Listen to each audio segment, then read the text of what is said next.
How would you like a 15% discount to my daily email, the stack of stuff, the show notes, discounts to the conference, all of that? All you need to do is text the word show to 33777. You'll get the annual subscription with a 15% discount to my daily email. You'll get the stack of stuff, the links to the show notes, discounts to the conference, and so much more. All you have to do is text the word show, SHOW, to 33777. Text show to 33777.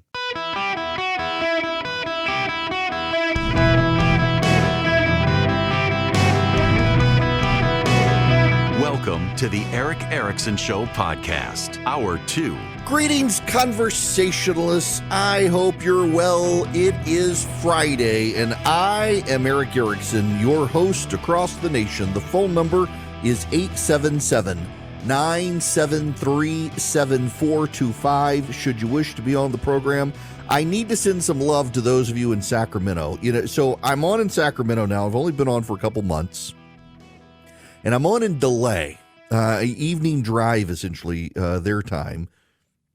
And yesterday, I happened to notice a large number of orders for my book came through, and they were all from the Sacramento listening audience on KST. So thank you very much for listening.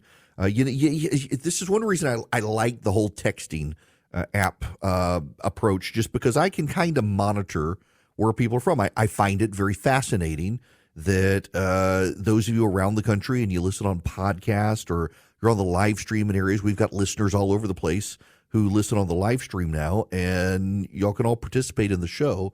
And I love it. I really genuinely love it. I hope y'all will consider coming to see me in person in August in Atlanta. I know it's a hike for some of you, but we're making it worthwhile. Kevin Stitt, the governor of Oklahoma, has confirmed he's going to be there. We're trying to lock in Ron DeSantis on the schedule right now, and Greg Abbott from Texas. We've got Brian Kemp and Doug Ducey. We've got, who else do we have? We've got a number of congressmen, senators. We're working with the RNC to get the chairman of the RNC there and some folks from the Trump campaign. And we will have a great event in Atlanta in person August 9th and 10th. The welcome reception will be the night of the 8th. Glenn Youngkin, the governor of Virginia, is going to be there the night of the 8th. So come join us. You can text the word engage to 33777. Grab a ticket. Come to Atlanta. Hang out with us for a few days in person. It'll be a fun time. Text engage to 33777.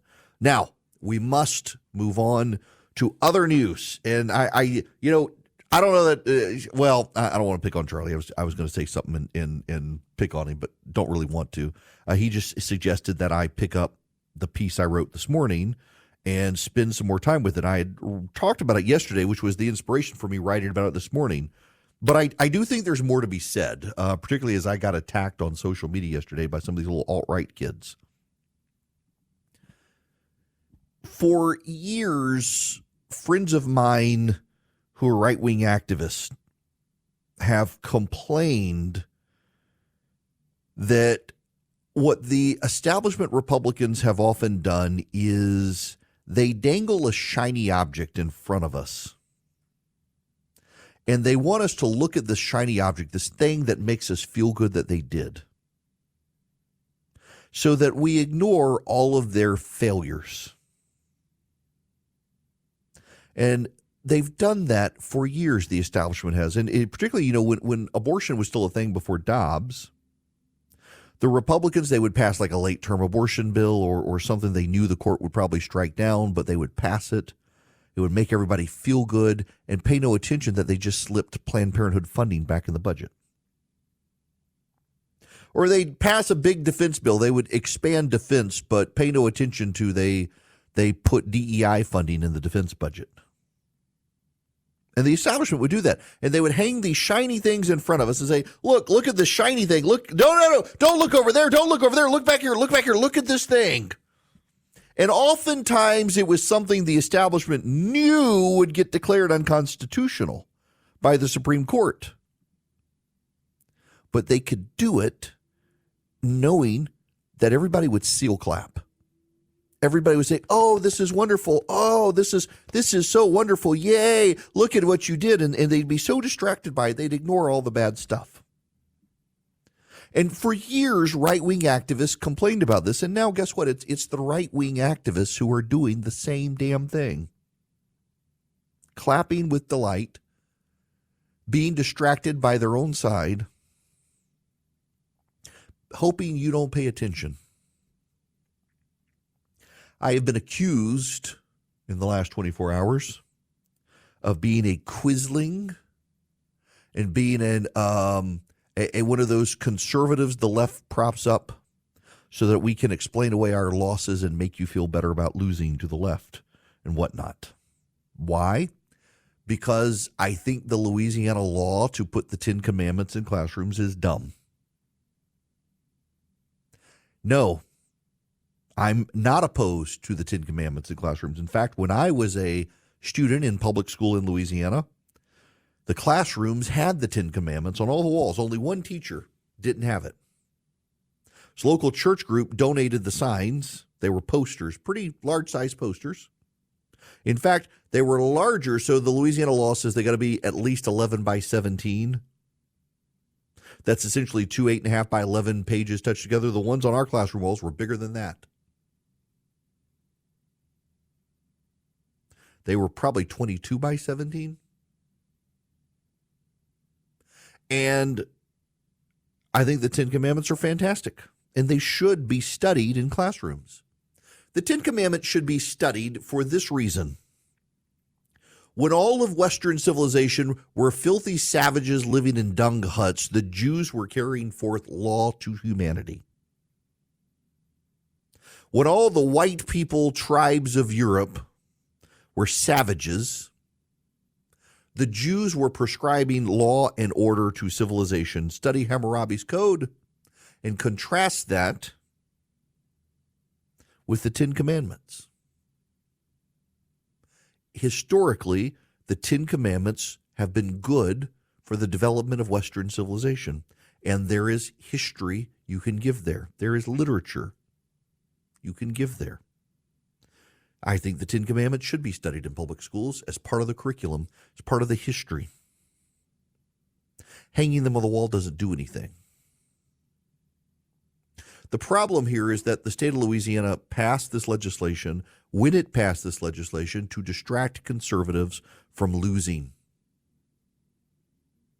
And the little social media brain biblical donkeys who think this is the greatest thing ever are such little idiots that they've been betrayed by conservative legislators in Louisiana, and they're seal clapping over the 10 Commandments. How are they betrayed? The state of Louisiana, on the exact same day, in roughly the exact same hour, passed legislation gutting school choice in Louisiana. But hey, they're going to put the 10 Commandments on the wall. Have you heard conservatives cheering on the 10 Commandments talk about that? No, they've been cheering. Look, Louisiana made it universal school choice in Louisiana with education savings accounts. Here's what they did, actually. Louisiana already had school choice. They expanded the education savings accounts and made them universal, and then they didn't appropriate money. Just enough for about 10% of the poorest of the poor to get out of public schools, and that is the demographic least likely to take advantage of the program. And then they chose not to perpetually fund them, but to make it an annual appropriation. Every year, the school choice program in Louisiana now stands to be underfunded or not funded at all. And guess what? There's a budget shortfall in the state. So all these little idiots on social media who think passing the 10 Commandments is the greatest thing are completely distracted from the fact that Louisiana has just made it virtually impossible for families to pull their kids out of public schools with school choice because they gutted the program. And yet everyone's saying, oh, they passed universal school choice. No, you idiots. They gutted the funding of it. They passed it and made sure it couldn't be implemented. That's what they did. By the way, the governor also vetoed common sense tort reform that would have lowered costs for families in Louisiana because the trial lawyers gave him a big fat check for his campaign. Pay no attention to that. We got a Ten Commandment poster on the wall that's going to do nothing, particularly when more than half the kids in third grade can't even read. It's all for show. It makes you feel good. I've seen people, you can't be a conservative if you oppose putting the Ten Commandments on the wall. I totally support putting the Ten Commandments on the wall and put it into the curriculum, but this was a stupid law that's going to be struck down by the Supreme Court. Why? How do I know this for certain? Well, because there is a case called Stone versus Graham from 1980. Let's see if this sounds familiar.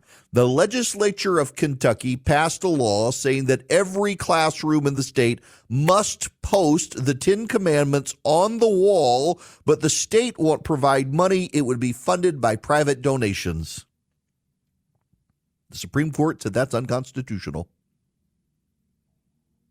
The Louisiana statute is a mirror of the Kentucky statute. What they're trying to do here is the Supreme Court in Kennedy versus Bremerton School District last year, or 2 years ago, struck down Lemon versus Kurtzman. Lemon, the Lemon test is the test to say whether or not the state and religion can coexist in the town square. And in every single way the test is designed, it strikes down religion from the town square if public funding comes into play. It struck down. It was a terrible case. I'm glad they struck it down, but that wasn't the fundamental basis for Stone versus Graham. Here's how Louisiana could have passed this law in a way that would have avoided judicial scrutiny. One, they could have said no school board district can punish a teacher for posting the Ten Commandments on the wall.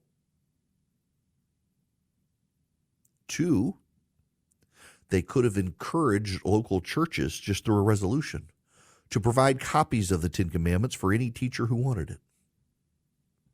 Accomplishes the same purpose, but it doesn't make it mandatory to run afoul of the Establishment Clause. They could have done it that way. But they didn't.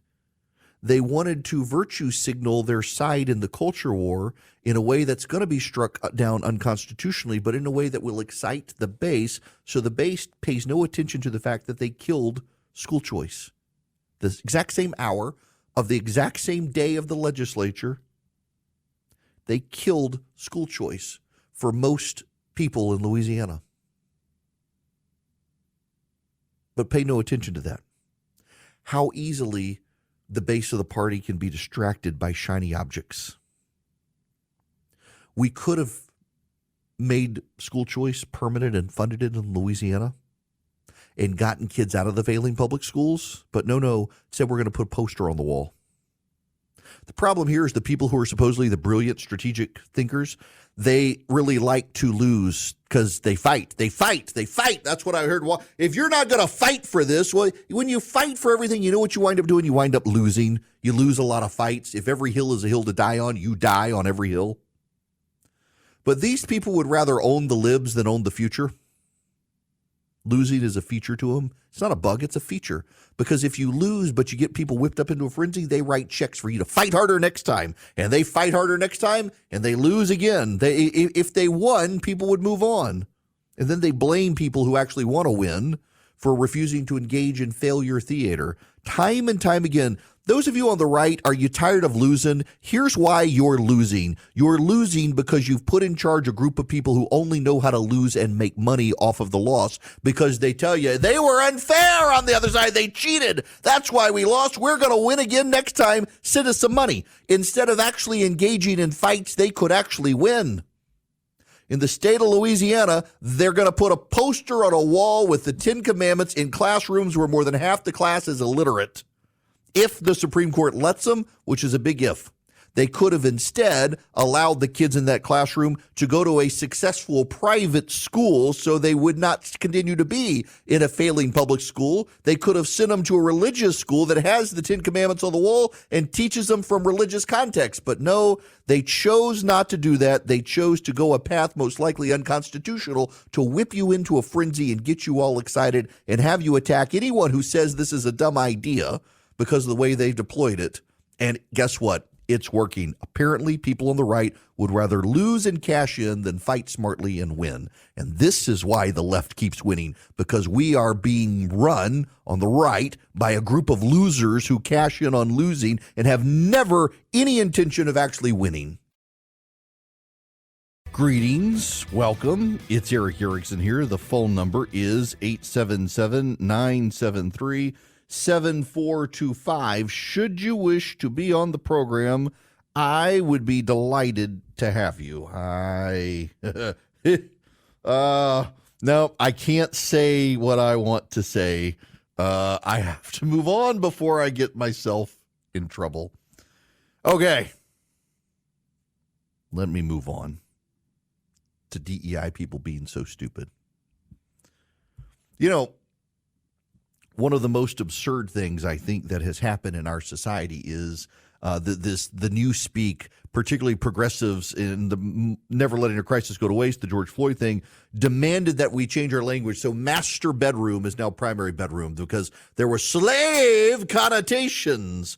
Never mind that master bedroom had nothing to do with the master and slave. It did not. Now you see primary bedroom. No, it's the master bedroom and the master bath. It's just stupid. We're going to make it primary. How do you know it's the primary bedroom? Now, those of you who are pilots, y'all, the number of Delta pilots and Southwest pilots who listen to me in Atlanta, it's kind of funny. It's stopping going to the airport now. It's just very funny. The Airline Pilots Association International represents 70,000 pilots worldwide and states that it collaborates with the United Nations Agency on its policies. And according to a diversity, equity, and inclusion language guide, the Airline Pilots Association has decided we got to change the language on planes, including cockpit. It might be used in a derogatory way to exclude women from the piloting profession. Really? The cockpit might be used in a derogatory way. How about firing the people who use it in the derogatory way? As opposed to, let's change the name. Many women have heard a variation of it called a cockpit for a reason by a male pilot suggesting women would not want to be a pilot. Really? Why don't you deal with those people instead of changing the language? Also, we got to get rid of manpower, y'all. Got to get rid of, good Lord, these people. DEI is just stupid. Now, what's not stupid is going to Vision Computers to get your computer. They can build you a computer that saves you money and is better than the computer that you've got. Instead of one size fits all, it's going to be made for you. Now, here's the other thing. Let's say you need tech help, but you don't have a computer from Vision. It doesn't matter. They can still help you. All you do is call them at 404-COMPUTE. 404-COMPUTE. You begin a relationship with Vision Computers. 404-COMPUTE. Call Vision Computers and say, hey, look, I need tech support. In 15 seconds or less, you can get your answers faster than a Google search. They'll tell you how to do something. If you've lost a file on your computer, they can help you find it. They do email support, printer support, $179 a year. VisionComputers.com or 404-COMPUTE. You don't have to have bought a computer from them. If you did, it comes free. The tech support comes free. If you didn't, for that small fee, they can be your tech support. Call them and tell them I sent you. Get an even better deal. 404-COMPUTE or VisionComputers.com. 404-COMPUTE. Call them today. Greetings this Open Line Friday. The phone number is 877-973-7425. Should you wish to be on the program, Brian, you're going to be up next. Welcome to the show. Brian, how are you? Good afternoon, Eric. How are you? I'm great. I'd like to make a statement and ask a question about why nobody in talk radio has been talking about this. Then I'm going to make this statement and ask you for the implications. Then I'm going to hang up and let you respond and listen to what you have to say. That'd be great. All right. President Trump, former President Trump, can never, ever go to jail unless he wants to. And that has implications for the upcoming sentencing in July. He is a former president of the United States of America. How do people go to jail? Through threat of force or force. Neither one of those can be imposed upon a former president of the United States. He has Secret Service protection for life. If a police officer were to attempt to come up and handcuff him, all he's got to do is point at one of his Secret Service staff and point to the cop, and that's it. It's over.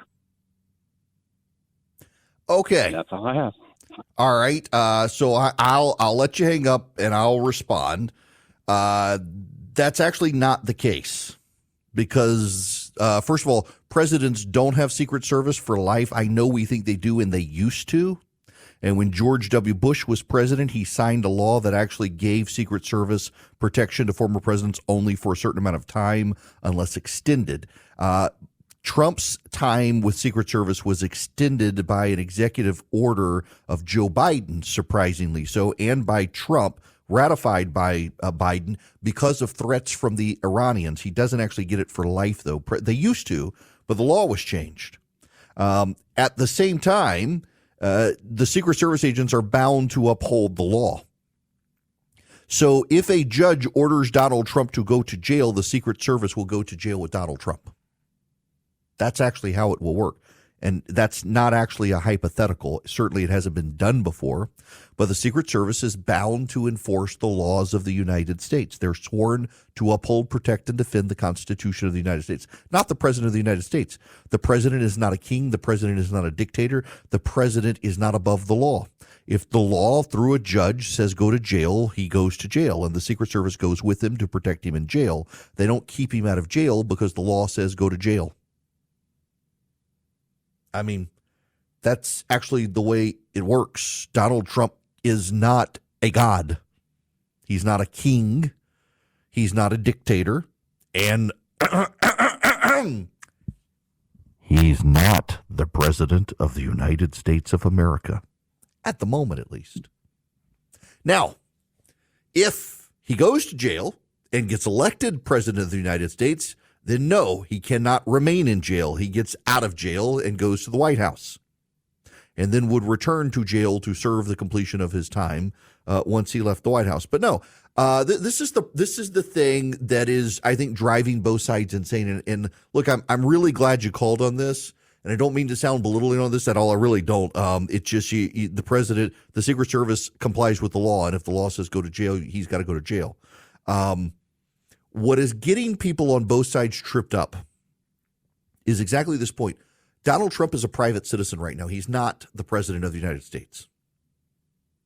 Up until, when was it? I used to know. Dang it.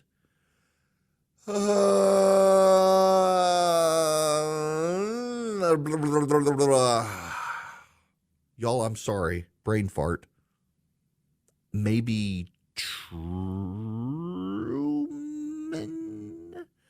Maybe Truman?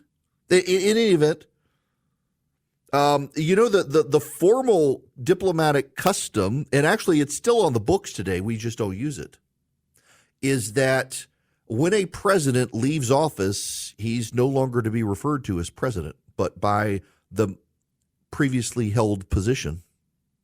So take, for example, George W. Bush. He was a governor of Texas. There are multiple governors in the country. And so the technical diplomatic address to former President Bush is actually Governor Bush. Barack Obama was a senator, of which there are many, and technically Barack Obama is Senator Obama now, not President Obama. The media shifted this, and I do want to say it was around the time of Truman. It was after World War II, prior to World War II. Presidents were always referred to as Mr. or by their last post held, and under diplomatic corps agreements, that's the way it's supposed to work. So Donald Trump is actually not even former President Trump. He's actually Mr. Trump because he didn't hold elected office prior to being president. And the whole thing was to signal that there is one president at a time, and once you leave the office of President of the United States, you are a private citizen. You're a private citizen. No special powers reside to you once you leave the office. You return to the citizenry. George Washington. When George Washington left office as President of the United States, he's the one who set the tradition. In fact, the Congress wanted to recognize and give distinguishment to George Washington after he left office.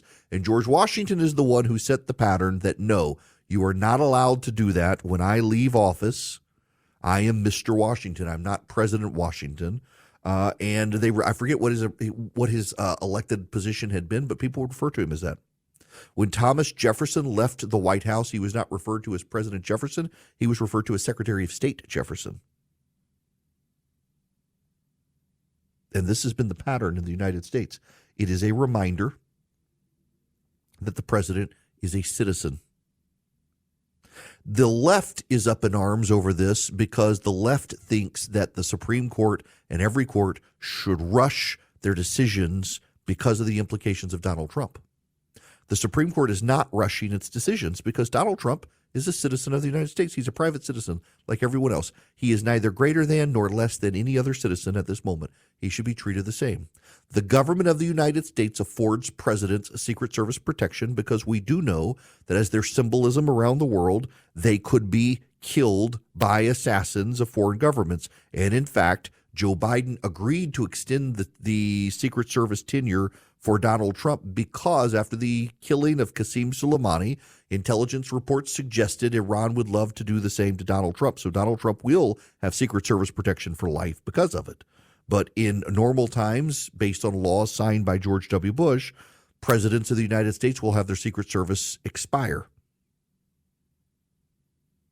It's a great question, but it's premised on the idea that he's somehow set apart because he once held office. And no, that's anathema to the founders. It's anathema to the to the ideals of the republic that a president once leaving office should somehow be held to a higher position in life than any other American. He is as ordinary American citizen as you and me, at least in theory, even though people won't treat him as that. And I recognize people don't treat Barack Obama, George Bush, Jimmy Carter, Donald Trump as ordinary citizens. They get state funerals, all that when they die. But he bleeds. He's a man, not a god. He goes to jail. He's a citizen, not a president. He could be president again. He's just not at the moment. And that's something extraordinary about this. And it comes from the Roman Republic. We are a republic, not a democracy. We went the path of Rome, not the path of Athens. And, you know, one of the whole reasons that Caesar crossed the Rubicon and started the civil war that led to the empire is because historically, does this not sound ironic? Historically, the dictators of Rome and the leaders of Rome and the proconsuls of Rome, when they left office, were left alone. But they couldn't be prosecuted while in the office. And Caesar's opponents began to rattle the sabers that they would not give him diplomatic protections and legal protections once he left his office. And so and that they made a big deal about wanting to prosecute him. And so Caesar asked for his term in office to be extended, and if not extended, to be given the guarantees that as a private citizen he would not be prosecuted by his political rivals who were becoming consuls and proconsuls. And the Roman Senate refused, and so Caesar crossed the Rubicon, started the war, and grabbed power and kept it. I also, as an aside, always think it's kind of funny where we always have these discussions in our country. Are we the fall of the Roman Empire? We haven't even gotten to the empire yet. We're still in the Roman Republic stage. How far along are we? I don't know. I don't think we're at the crossing of the Rubicon yet. Both sides want it to be, and to some degree there's a danger there because it can become a self-fulfilling prophecy. Which reminds me, if I had to put my finger on one of the things that ails us right now, it's not just the third generation of bureaucracy, which I think is a real thing. My buddy Ben Domenech has a must-read piece of The Spectator today about Anthony Blinken and what an incompetent moron he is, and third generation bureaucrat. One of the things that I think is happening in our country right now is our internal conversations have turned deeply negative.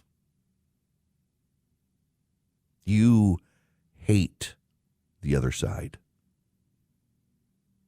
You think the country is headed in a bad direction. You think the country is in decline because the other people in the country you have to share it with, they don't share your moral values. So your internal conversations about your state and place of being in the country and the country's place of being in the world, they've turned negative. And we don't have an optimistic leader to try to change us out of it. You know, there are sports coaches. If you watch Full Swing, and by the way, you don't have to be interested in golf. You might actually become interested in golf by watching Full Swing on Netflix. But in their second season, they have the sports psychologists who are helping the players improve their game by helping the players improve their inner monologue. And it sounds kind of dumb, but you see it in action and you begin to appreciate it. There are people who what they say to themselves internally is negative. Now, I didn't know this, and you might not have known this, and it blows my mind to think about it. My brain spins all the time. But I got a doctor friend of mine, and he's like, you can take medicine that stops that, like settles your brain. And as tempting as it is, because mine never stops, it's like, no, that's kind of makes me who I am. I don't want the inner monologue to stop. My brain is always spinning. My kid was asking me last night, how many hours a day do you work? And my wife said 6 billion, referring to me. My brain is always spinning. I'm always thinking. I've always got something on my mind when I go to sleep. When I wake up in the morning, the thought that was there when I went to sleep is the first thing there in the morning, and it keeps going. I was shocked to learn there are people who cannot think like that. If you don't understand what I'm saying, I'm intentionally, in my apologies to everybody, I'm going to be real quiet here for just a minute, and I want you to listen to what your head is saying, just quietly. What is the conversation in your brain saying? You made a complete thought, I bet, in your brain. Did you know there are people who can't do that? I'm fascinated by this. There are literally people who can't do what you and I just did. We did not say a word, and yet we thought a sentence in our head. There are people who can't do it. They have to do it out loud, and I'm shocked by that. It just total tangent. I was stunned to learn there are people like that. They have no inner monologue. It has to be verbalized for them to have it, and those are the people who talk to themselves out loud. I was blown away by that, but it's a real phenomenon. But in any event, our country's inner monologue is very negative right now. We don't like each other. We don't like what other people in the country are doing who don't share our values. And we don't actually have leadership to summon us to the better angels of ourselves and rise. And so everything in the country has become much more negative. And it has a lot to do with how we ourselves are perceiving. And you've got sports psychologists who will tell you that's bad. And they'll help athletes stop blaming themselves every time they get something wrong, turn the conversation, make it more positive, and it really does help them improve their game. And we as a nation need some leader to do that with us, because our internal conversations as a nation individually have become so brutally hateful, not just to each other, but to the country, our station in life, what's happening. There's no love your neighbor at all in it, and it's profoundly affecting the psychology of the country right now. So much of what we're doing right now as a nation can be explained by our collective internal monologue about the country, when we should be thinking we're still the best country. It's awesome. Even with the flaws, even with the problems, there's no better place on the planet to live, and we should appreciate that. And yet, we've got the bank collapses. We've got the financial problems. We've got the interest rates as high as they are. We've got China, Russia, Brazil, India, or South Africa thinking that they can outmatch us and outplay us and build alliances and buy up the gold and let us head off the fiscal cliff. Swiss America has been sounding the alarm on this. They're a trusted leader in precious metals and have been for 40 years. And they've been warning people about a secret war on cash.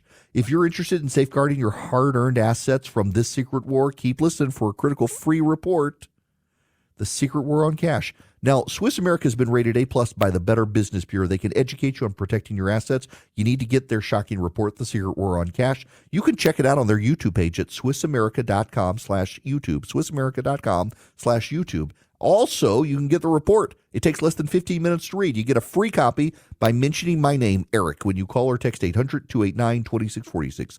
That's 800-289-2646. The all-out war on cash includes digital forms of currency. Just mention Eric when you call or text 800-289-2646. 800-289-2646. Message and data rates may apply. Hello there. Welcome. It is Eric Erickson here. The phone number is 877-973-7425. Should you wish to be on the program, JD, you're going to be up next. Welcome. Thank you, Eric. All this talk about the Supreme Court has made me wonder, after oral arguments, do the justices deliberate collectively in private, or are all deliberations done individually? That's a great question, and the answer is what they do is after they hear oral arguments, they go into into a conference room, close the door, and I mean, it's so ritualistic.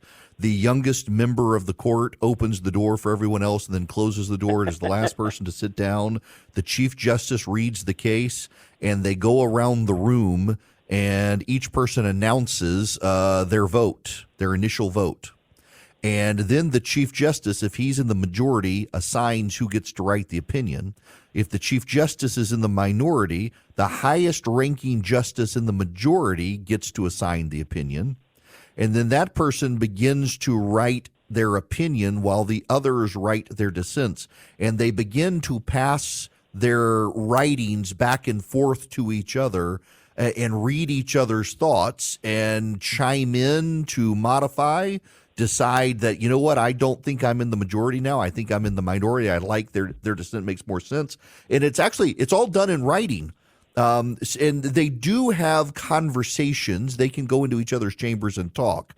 But they initially sit around the room after the oral arguments are heard. And remember, after the oral arguments, they've read all the briefs, they've read all the responses, and then they vote and they assign majority and minority, and then the process begins to be a written conversation, and they collaborate over time. It's a fascinating process how they do it. Very collegial, by the way, far less contentious than people would have you believe.